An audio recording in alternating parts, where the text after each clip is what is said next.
Welcome to Building the Future, Freedom, Prosperity, and Foreign Policy, a podcast series focused on updating the United States soft power playbook to meet the hopes and aspirations of developing countries because it's in America's interest to do so. I'm Dan Rundy, Senior Vice President at CSIS. There are a lot of global challenges out there, so let's get started. Hello and welcome to the show.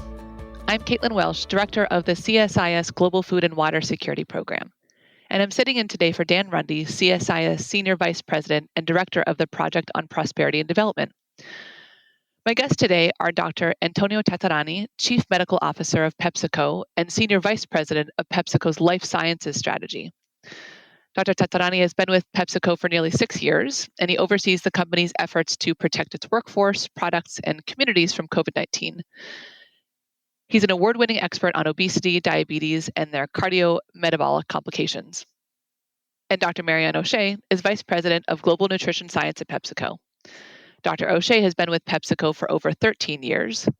She is leading a team of experts to guide the nutrition strategy fueling PepsiCo's innovation pipeline and portfolio transformation journey. She's an expert on functional nutrient interventions and has published widely and received numerous patents. Antonio and Marianne, welcome. Thank you, Caitlin. Thank you for having us, Caitlin. So the focus of our conversation today is the work of PepsiCo Foundation and PepsiCo to address malnutrition, focusing on two specific interventions. And then we'll take a step back and look broadly across the foundation and across the company. But the two interventions that we really want to focus on are one called Quaker Qrece and one called Quaker Bowl of Growth. They've both been implemented recently in Mexico, Guatemala, and India. We'll start with the first one. And Marianne, I'd like to ask you, can you give our listeners a breakdown of this Quaker Qrece intervention, when it began, who it supports, what outcomes you're observing? Happy to, Caitlin. So Quaker Qrece is a very unique program made possible thanks to an alliance that we have with our Quaker business and local NGOs in certain regions in South America. It operates by offering a comprehensive intervention using a clinically proven model to overcome mild malnourishment in young children aged between 2 and 5 years old. The intent of the program is really to contribute to solving a very serious problem of childhood malnutrition and raise awareness in caregivers to work together for a better future. And obviously, an intervention established early in life can really change the trajectory for individuals, whether it's, of course, their growth pattern, but also the related cognitive potential that can ensure success with the foundation in school and so on. So Quaker is a brand that firmly believes that circumstances should never be a barrier to good nutrition. And it has a track record in the region of delivering nutritious products. So using that legacy, Quaker tackled this problem by developing a very unique product designed specifically for this population of young children to provide sufficient energy and nutrients. And the program began in Mexico 10 years ago now with a local NGO partner, Un Kilo de Adido. They have the field experience and access to the community to help us really make our nutrition solution accessible and to support the intervention. So the program identifies mildly to moderate malnourished children, as I said, ages 2 to 5, enrolls them for a year intervention for a period of time where they have a monitored process of intervention and an educational component for caregivers that support the children during this time. The tools contribute, of course, to a very comprehensive recovery for the child. The product is provided monthly to participants that are enrolled in the program, and they have routine assessments for weight and height. And as I mentioned, there's a complementary education program that supports this. After the year is complete, then kids go on for a 1-year monitoring. Okay, thank you. So you've described some of the pillars of this model. It's a 3-pillar model. There's product distribution, there are partnerships, and you mentioned the partnerships the PepsiCo Foundation enters into to implement this program, and also there's a family training component. Let's talk a little bit more about the product distribution. What is the product that you are distributing? Yeah, the product is a ready-to-eat supplementary food. As you know, we already produce a lot of oat-based food products with the Quaker business in Mexico and other countries in South America. So using our expertise in that area, we really looked at the diet of the local community to understand what were the more commonly consumed foods. And there were two options in the, say, top 10 consumed foods that we had capability to produce. One was a tole, it's like a powdered grain-based product that you reconstitute to a beverage, and the other was a cookie biscuit format. We chose in the end to go with the cookie format to avoid having any requirement for drinkable water to reconstitute, etc. It also had the opportunity to allow us for expanded shelf life, which is important when you're trying to access communities that may be hard to reach. And it was a format that also allowed us to maintain stability. This is a product that has high energy, a component provided by oats, nuts, in addition to healthy fats and about 18 nutrients, vitamins and minerals at varying levels within the product. And we were also able to take advantage of our expertise in this area. We happen to have a baking center of excellence for our global R&D community based right there. You said a baking center of excellence? Baking center of excellence, correct. Yeah. So we were able to leverage our expertise to develop a format that was also consistent with the diet.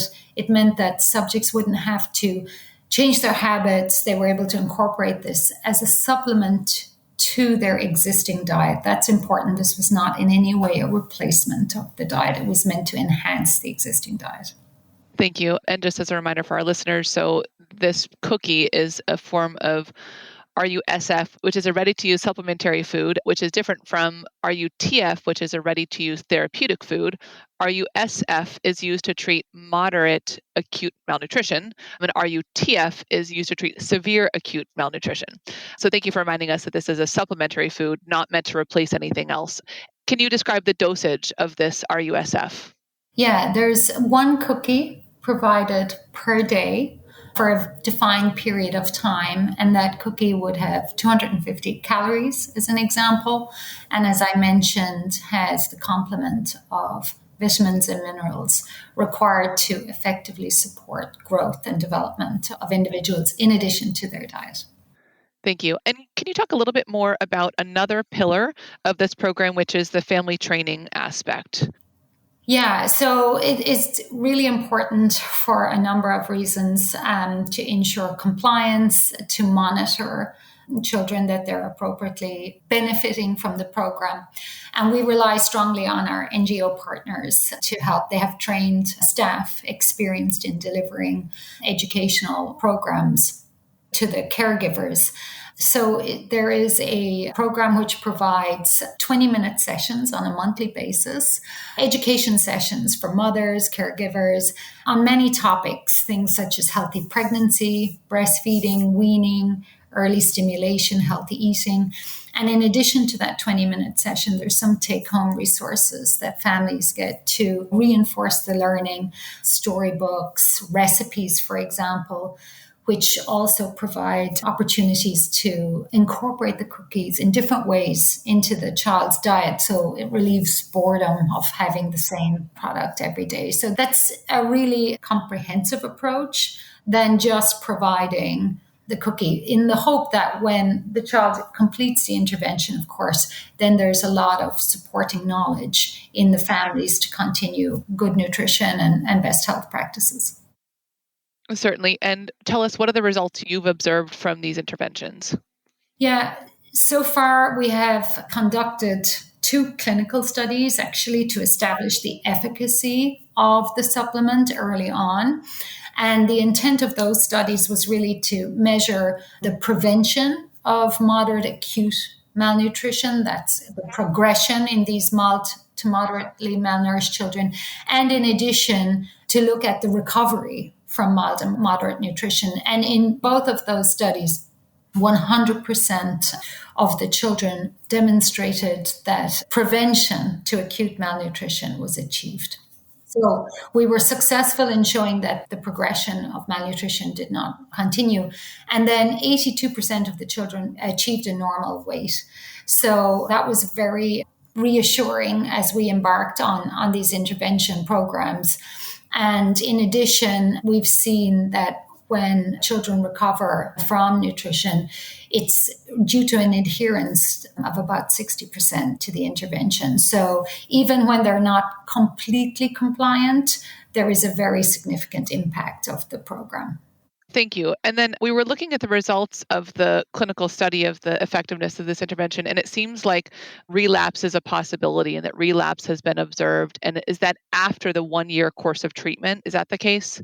Yeah, it's a possibility. I mean, that's why our NGO partners monitor the children for post 1 year to ensure that good optimal growth and nutrition status that they've achieved in the intervention can be maintained, and relapse can be caught early if that's the case, so that further intervention can happen. So that's how you lessen the possibility of relapses through the partnerships with, Okay. Thank you. Plans for the future. You've been implementing this program in Guatemala and Mexico. Do you plan to continue there? Do you plan to expand elsewhere? Yeah, it is very successful in terms of, that's why we expanded to Guatemala, of course. I think this year we will have something like 7,000 children in the program. And we expect that we will have about 17,000 completed the program by the end of 2023. So, across both countries? Yes, across both countries. So absolutely, we hope to expand.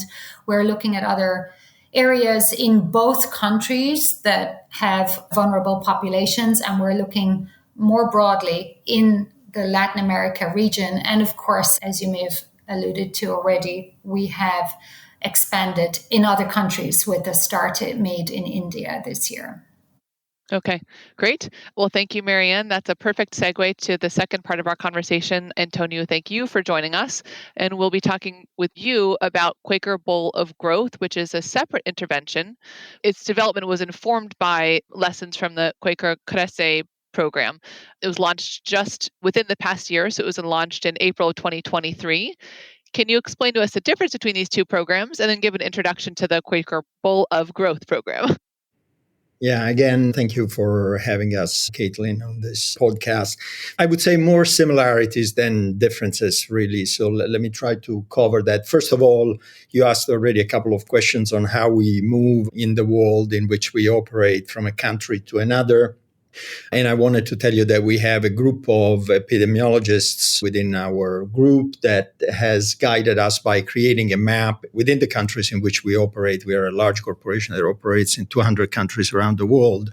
What are the main needs of the communities that we serve? And as far as malnutrition is concerned, our focus is extended from South America to Southeast Asia. And within Southeast Asia, as you and your listeners probably know, India is a hotspot, unfortunately, for malnutrition. India contributes a large share of the global burden of malnutrition, I think close to a third, and especially for kids below the age of 5. So that is the explanation why we have extended the program in that direction geographically under the name of Quaker Bowl of Growth. And again, I won't repeat everything that Marianne has already so beautifully illustrated, but again, a program based on 3 main pillars of nutrition, awareness, and education. The tagline under which we operate in India is "Right nutrition leads to bright future," and that's the theme that we have used to sensitize the community. And I was there, as you mentioned, in April. And I have to say, this type of intervention with this format was very, very, very well received. We had a reception with over 1,000 people, including the family and the kids, that would participate to the program very enthusiastically, taking place of that opening ceremony. The differences, we had obviously the type of intervention, the cookie format doesn't work very well in the dietary habits of Indian population in general, kids in particular. So we have had to adapt our solution to the local dietary patterns and nutritional need. And so we have come up with a solution which is called the Panjiri, which is something that can be prepared at home based on a pre-formulated whole grain recipe. And we have, and I'm going to pass it to Marianne to elaborate a little bit on how we executed that, again, based on the great R&D knowledge on the ground. And we also capitalize on the fact that in India, there is a growing interest in a local grain, which is called the millet. And actually, 2023 was named the International Year of Millet. So millet is part of the formulation of the Panjiri. But to give you a little bit more details on how we have set the program in Pune, Maharashtra to start with, which is one of the communities we work more closely with, I'm going to pass it back to Marianne to give you a sense of what the program is all about. Thank you. Thanks for that, Antonio. And Marianne, if you could also explain for our listeners what the exact product is again. So Antonio gave us a good introduction, but explain what the product is and how that differs from the cookie that you're using in Mexico and Guatemala. Yeah, so the learning, as Antonio mentioned, was to really leverage a local format that was relevant to the local diet and also fits, of course, within our capability as an organization to produce. So the cookie definitely was not going to be a fit for many reasons. And also as a largely vegetarian population, egg sources in an intervention would have been a challenge. So we couldn't kind of just lift and adapt our version of the product that's in Latin America. Panjiri, which is a very local recipe, I think if you translate it in US context, it's like a porridge. Essentially, it's a grain-based, multigrain product. Like a cream of wheat or an oatmeal or something like that. Of course, with the unique Indian flavors and ingredients and the taste palette that they are familiar with. And as Antonio mentioned, in addition to oats, we really were able to lean into incorporating millets. It has a very rich local heritage, that grain. It's widely recognized, acknowledged. And as Antonio mentioned, 2023 being this focus as the International Year of the Millets, the government in India were really trying to propose a greater emphasis on millet incorporation, whether it was in industrially produced foods and home cooking, etc., so that the population could really leverage the nutrition benefits.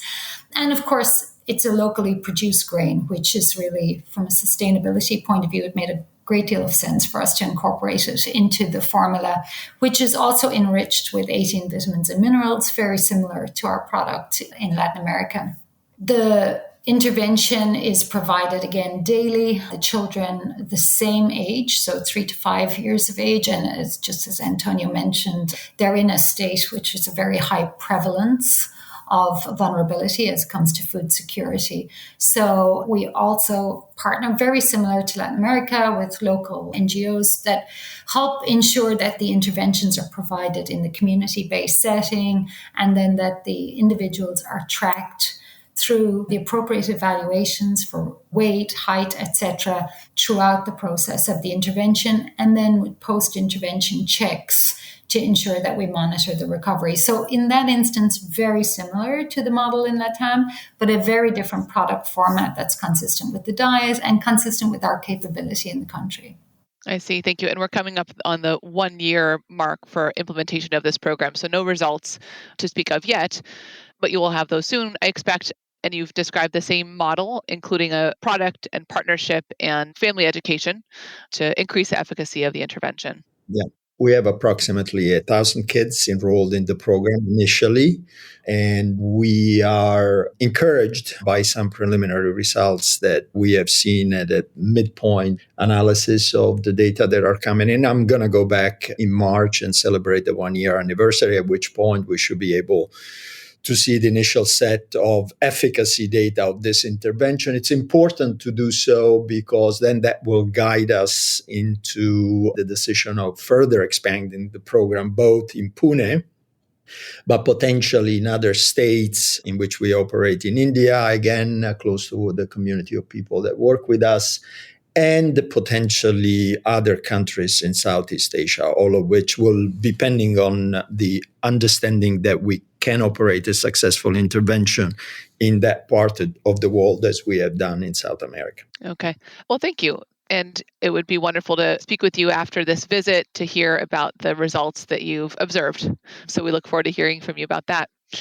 Thanks for both of your descriptions of these programs that are being implemented in Mexico, Guatemala, and India.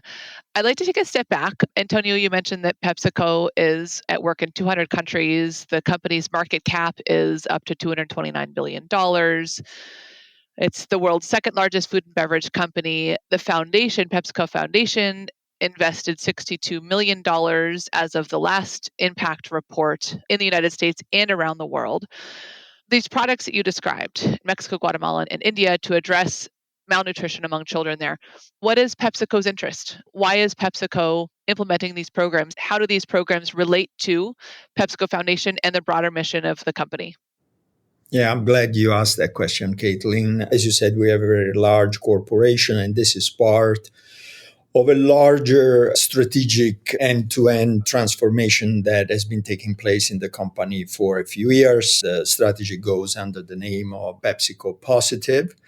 And it's a strategy that really guides all of our decisions, commercial and otherwise, and has at the center sustainability and how we create value and inspire positive changes for people and the planet, and including our ambition closer to the matter that we are discussing today, which is stated into our strategy to increase nutritious food access to tens of millions of people. I think our stated goal for 2030 is 50 at this point, but likely to evolve.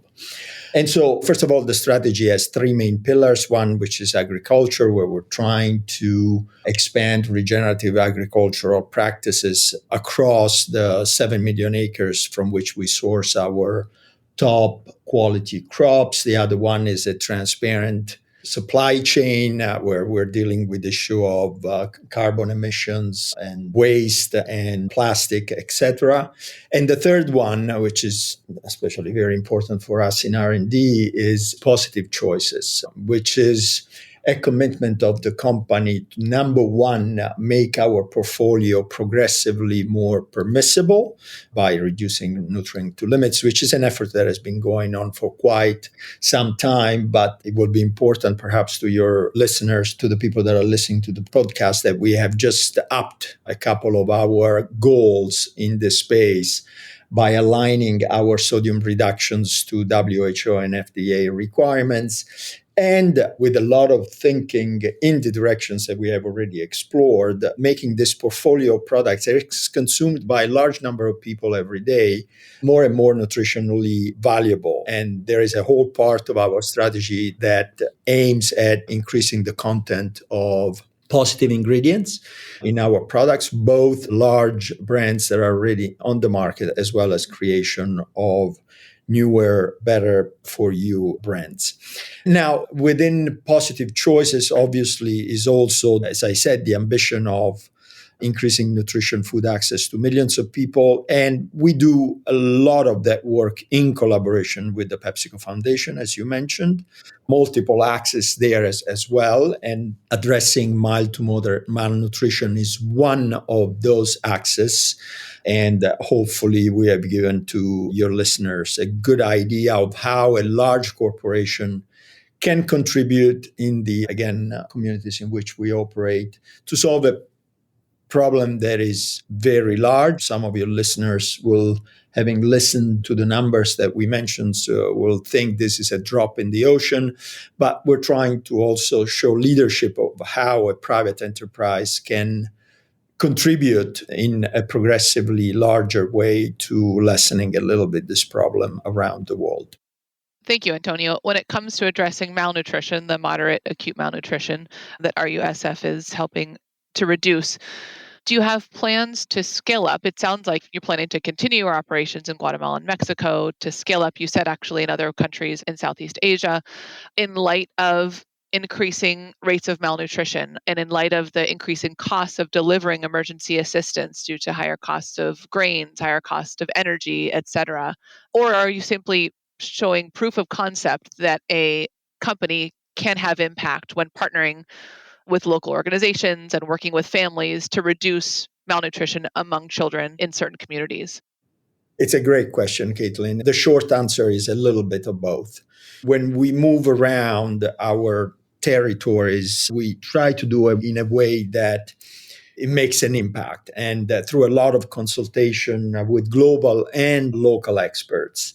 And the decision to move from South America to Southeast Asia was informed by both the idea that we have the know-how to bring solutions that are efficacious, as you've heard from the numbers that Marianne mentioned in terms of how we have been able to help these kids that have been part of our programs. But we're also trying to learn as we go, because you also heard that we couldn't take willy-nilly the solution that we had developed in South America and apply it. So it does require work. It does require preparation. There is a logistic challenge that is always present when we move from a country to another. I'll give you, so you heard Marianne saying that this panjiri is prepared fresh, basically before being delivered.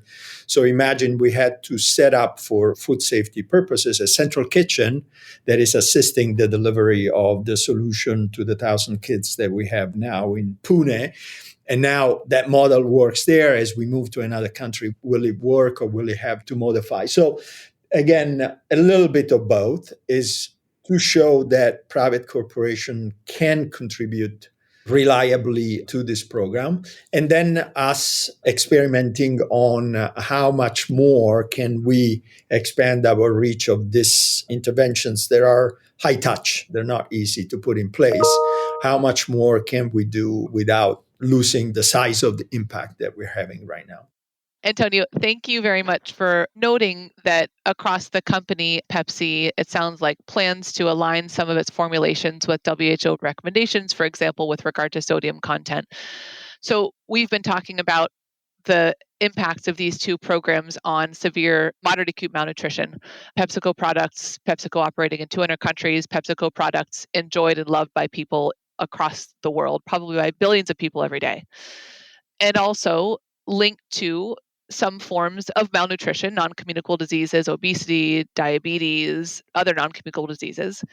Is there anything else you can share with us about, Marianne, as you framed it, the portfolio transformation journey of the company with regard to not only addressing these forms of moderate acute malnutrition, but these other forms of malnutrition linked to diets?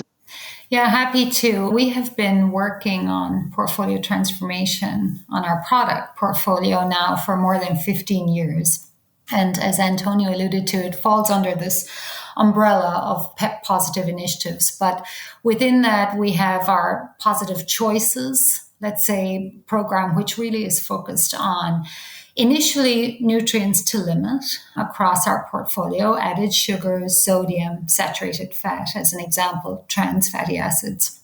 And at the time, we set for ourselves what we considered very challenging targets to move our portfolio to reduce these nutrients of concern.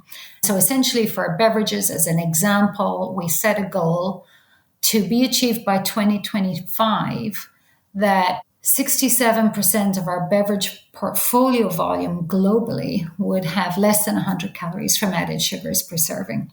And then similarly with sodium, 75% of our portfolio had to not exceed 1.3 milligrams per calorie of sodium per product. And similarly with saturated fat, 75% not to exceed 10% intake from saturated fatty acids in any of the products globally. And so having these targets allowed us then to really start to work on our portfolio, transforming it, reducing those nutrients to limit. There's three ways really which we achieve these goals. We reduce or reformulate in our existing legacy products to improve them for consumers so that consumers don't necessarily have to change their habits. They can continue to enjoy the products they love, but with much less concern about the nutrient composition. And then we innovate, of course, new products all the time, really trying to achieve a much better nutrition status than would have been possible in the past. And we are very active with M&A activity over the last 10 years to really help us transform our capability in applications that we may not have had prior. And so we're coming up on our 2025 deadline. We are very successful in achieving these goals. We've already achieved the saturated fat goal, in fact, 2 years ahead of time. We are going to hit our sodium deadline on time. And as Antonio already mentioned, not only are we going to achieve that, but we've really increased, I say, the challenge on the organization now with new sodium commitments around the WHO standards. And similarly with added sugars, we're on track for our 2025 delivery. So we have been very, very active. I think the most exciting thing, however, Caitlin, to mention is that having reduced all of these negatives to such an extent, we are actually in a position recently with a lot of our portfolio where we could reliably include positive nutrition, which can have a much greater impact on public health. And so that allowed us to recently announce a goal and a commitment to increase our servings of diverse ingredients across our portfolio. By 2030, we're going to add more than 130 million servings of whole grain, as an example, in the US diet by that time. So it's a really nice example of progression over this time, not only reducing nutrients of concern, but also flipping to ensure that we're addressing the needs of the population at the same time. Thank you for that very useful description, Marianne. Antonio, anything you'd like to add? No, I was listening. I mean, every time I listen to Marianne describing these goals, I am in awe with the way we set these goals for us. But I'm also very self-aware that we make it sound easy. It's not easy. So I want to pay due credit to the thousands of people in our R&D organization that work day and night to resolve technically some of the challenges that we bring about when we ask the organization to go to the next level. This might seem very trivial to people that are really not into the weeds of how we bring products to the marketplace, but it takes a village and enormous deep knowledge to achieve some of these goals. And as a relative newcomer to the food and beverage industry, which I joined 5 years ago, I'm still amazed by the technical know-how that goes into achieving some of these goals. So it seems trivial at the surface. It's not. And also, I wanted to double down on the boldness of the decision that we just made, because, I mean, it's very easy to say, okay, we'll isolate these efforts in small new brands that we can go in and out easily. They don't have a material impact on the finances of the company.